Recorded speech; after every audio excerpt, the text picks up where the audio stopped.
주님의 십자가를 묵상하는 사순절이 6월 18일부터 시작되어서 오늘로 9일째 날을 맞았습니다. 예수님께서는 1절에서 5절을 통해 6월절에 십자가에 못 박히기 위해 팔릴 것을 말씀하셨습니다.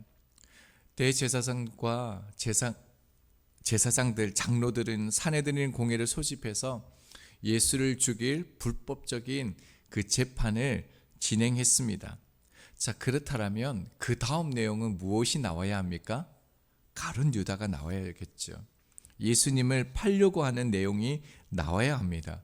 자, 그런데요, 가룟 유다의 내용은 나오긴 나오는데 14절부터 나오게 되어집니다. 자, 그러니까 특이한 구조를 우리 가운데 보여주는 거죠. 1절에서 5절은 예수님이 죽으실 것, 그리고 예수님을 죽이려 하는 종교 지도자들의 내용이 나오고요. 그리고 14절에서 16절은 가룟 유다, 예수님을 팔려고 하는 배반의 장면이 나옵니다. 그리고 그 사이에 오늘 본문 한 여인의 헌신이 들어갑니다. 이것을 문법적으로 샌드위치 구조라고 얘기하는데요. 우리에게 이 사건의 중요함을 보여주는 그런 분명한 의도가 있다라는 것입니다. 한번 살펴보겠습니다. 6절입니다. 예수께서 베다니 나병 환자 시몬의 집에 계실 때에, 자, 이렇게만 보면 이 사건이 무엇인지 알 수가 없는데요. 마가복음 14장과 요한복음 12장의 내용이 오늘 사건과 동일한 사건입니다. 요한복음 12장 1절입니다. 6월절 엿새 전에 예수께서 베다니에 이르시니 이곳은 예수께서 죽은 자 가운데서 살리신 나사로가 있는 곳이라. 자, 6월절 엿새 전에요, 베다니 나사로의 집에서 있었던 사건이죠. 나사로를 살린 것에 대해서 감사하면서 지금 잔치가 열린 것입니다. 자, 근데 시기를요 6월절 엿새 전이라고 말씀합니다. 이 의미는요, 예수님이 이제 곧 잡히시기 전 엿새 전이라는 의미입니다. 예수님은 지금 종교 지도자들에 의해서, 유대인들에게 의해서요, 지명 수배자가 되어져 있는 시점입니다. 예수님을 잡으려고 하는 그 시기였다는 것이죠. 근데 이때 베다니에 공개적으로 예수님께서 나타나셨는 것입니다.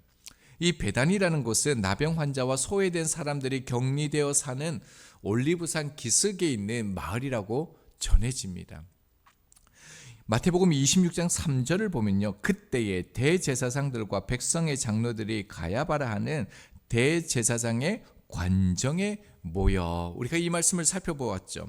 여러분, 그들은 공회당이나 그런 재판이 진행되는 그 장소에서 예수님을 잡아 죽이려는 그 재판을 해야만 했습니다. 자, 그런데 그들은 관정에 모였다라고 말합니다. 공식적인 재판이 이루어지는 공회당이 아닙니다. 이것은요, 대제사장의 사택이었습니다. 여러분, 무엇을 보여줍니까? 세상 지도자들은요, 대제사장의 그 사택에서 자신들의 기득권과 탐욕을 지키기 위해서 함께합니다. 그러나 예수님은 지금 어디 있습니까? 자신이 잡히시기 전 모두가 자신을 잡아 죽이려고 하는 이때에도 가장 약하고 연약한 이들의 집에서 함께 하신 그리스도의 길을 우리 가운데 보여주고 있습니다. 자, 이때 어떤 일이 일어납니까? 7절에 보면요, 식사하시는 예수님의 머리에 향유를 붓는 사건이 일어난다는 겁니다. 자, 나병 환자와 식사한다는 것은요, 정결법상 허용되지 않습니다. 그렇게 할 수 없습니다. 자, 그런데 주님은요, 지금 그들과 함께 할 뿐만 아니라 함께 식사를 합니다. 유대인의 식사의 의미가 무엇입니까? 너와 내가 다르지 않다라는 겁니다. 너와 내가 같다라는 것입니다. 여러분, 사순절에 예수님께서 우리 가운데 보여주는 모습입니다. 향유를 붓는다라는 행위는 당시의 왕이나 제사장, 선지자를 임명할 때나 아니면 아주 귀한 손님이 왔을 때 존경하는 마음으로 그 향유를 바릅니다. 자, 마리아는요, 지금 향유를 붓는 의미가 무엇입니까? 죽은 오라비를 살려주신 그 은혜에 감사하는 겁니다. 그리고 그뿐만이 아니었죠. 주님과 함께했던 그 시간 속에서 주님을 정말로 귀하게 여기고 소중하게 여기는, 주님을 사랑하는 모습을 지금 우리 가운데 보여주고 있습니다. 이 아름다운 행위를 다른 사람들, 제자들은 뭐라고 얘기합니까? 8절입니다. 제자들이 보고 붕괴했대요. 무슨 의도로 이것을 허비하느냐? 허비했대요. 책망하는 겁니다. 비판하는 것입니다. 그리고 그들의 그 이유는 무엇입니까? 9절에 보면요, 비싼 값에 팔아 가난한 자를 구제했어야 한다라는 것입니다. 사실 이 말은 틀리지 않습니다. 여기에서 이 구제라는 의미는 절대적 빈곤층을 의미하는 게 맞습니다. 예수님도 이렇게 가르치셨죠. 제자들의 말은 논리적으로는 틀린 말이 없습니다. 정확했습니다. 자, 그런데 주님의 말씀은 다릅니다. 10절입니다. 예수께서 아시고 그들에게 이르시되 너희가 어찌하여 이 여자를 괴롭게 하느냐? 그가 내게 좋은 일을 하였느니라. 주님께서 뭐라고 말씀하십니까? 예수께서 아시고. 이 아시고라는 이 단어는요, 그들 마음 가운데 숨겨져 있는 동기, 그들이 그렇게 말하는 그 근본적인 그 마음을 아신다라는 겁니다. 이 아시고와 똑같은 단어가 어디냐면요, 마태복음 12장 14절과 15절입니다. 바리새인들이 나가서 어떻게 하여 예수를 죽일까 의논하거늘 예수께서 아시고 거기를 떠나가시니. 예수님께서 바리새인들이, 종교 지도자들이 어떤 마음을 가지고 예수님을 죽이려는 것을 아셨다라는 겁니다. 그들의 불순한 동기가 있는 거죠. 자신의 야망과 자신의 욕심을 지키기 위해서 예수님을 죽이려 했다라는 겁니다. 여러분, 제자들의 그 마음을 예수님이 아신 것이죠. 자, 이 마음을 아시고 주님께서 11절에 뭐라고 말씀합니까? 가난한 사람들은 늘 너희와 함께 있지만 주님은 늘 함께 하시는 것이 아니기 때문에 주님께 좋은 것을 드렸다, 좋은 일을 하였다라고 하십니다. 자, 그것으로 끝나지 아니하고요, 12절에 이렇게 말씀합니다. 이 여자가 내 몸에 이 향유를 부은 것은 내 장례를 위하여 함이니라. 나의 장례를 준비하는 것이다. 여러분, 마리아는 모르고 한 것이지만 그 속에 엄청난 영적인 의미가 담겨져 있는 것이죠. 그리고 난 후에 이 여인의 헌신에 대해서 주님께서 이렇게 말씀하십니다. 13절입니다. 내가 진실로 너희에게 이르노니 온천에 어디서든지 이 복음이 전파되는 곳에서는 이 여자가 행한 일도 말하여 그를 기억하리라 하시니라. 온천에 어디서든지 이 복음이 전파되어지는 곳에서는요, 이 여자의 행한 일도 기억된다라는 거예요. 나타낸다라는 거예요. 얼마나 놀라운 사건입니까? 자, 그런데요, 26장 후반에 가면 이제 예수님께서 재판받는 장면이 나옵니다. 그리고 27장에 가면 십자가를 지시죠. 그리고 28장에 가면 이제 예수 그리스도의 그 부활의 장면이 나옵니다. 근데 지금 이 상황은요, 복음이 만들어지지 않는 그 상황입니다. 자, 그런데도 주님은 무엇을 말씀합니까? 복음 전파에 대해서 말씀합니다. 이게 무슨 의미일까요? 무엇을 가르치는 걸까요? 내가 아직 십자가를 치지 않았다? 아직 부활하지 않았다. 너희들 보기에는 그렇지. 그러나 반드시 내가 십자가를 칠 것이다. 내가 새 생명을 너희에게 줄 것이다. 그리고 이 죽음을 이기고 부활할 것이다. 그리고 이 복음은 반드시 땅끝까지 전해질 것이다. 그리고 이 여자가 행한 일도 반드시 나타날 것이다. 지금 주님의 열정, 주님의 마음을 분명하게 지금 드러내는 것입니다. 처음에 이 본문을 시작할 때 예수님의 죽음과 그 유다 사이에 의도적으로 이 본문을 넣어 두었다라는 것을 말씀드렸습니다. 우리에게 이 한 여인의 모습을 통해서 말씀하시는 것은 너무너무 분명합니다. 뚜렷합니다. 그럼 7절 다시 보면요, 한 여자가 되어져 있죠. 사실 병행구절의 마가복음이나 요한복음을 보면 이 여인은 나사로의 누이 마리아인 걸 압니다. 마태가 이걸 모르지 않습니다. 그런데 마태는 이 여인이 누구인지 알면서도요, 이름을 의도적으로 생략하고 있습니다. 그리고 다시 7절이요. 매우 귀한 향유 한 옥합. 다른 복음서에 300데나리온이라는 것도 기록되어져 있습니다. 얼마나 귀한 가치가 있는지 알고 있었습니다. 그럼에도 기록하지 않았습니다. 그리고 7절 하반절이요. 예수의 머리에 부으니. 이런 머리에 부었다라고만 기록되어져 있지만 사실은 머리털로 씻었는 것도 다 알고 있습니다. 그런데 기록하지 않았습니다. 왜 그렇습니까?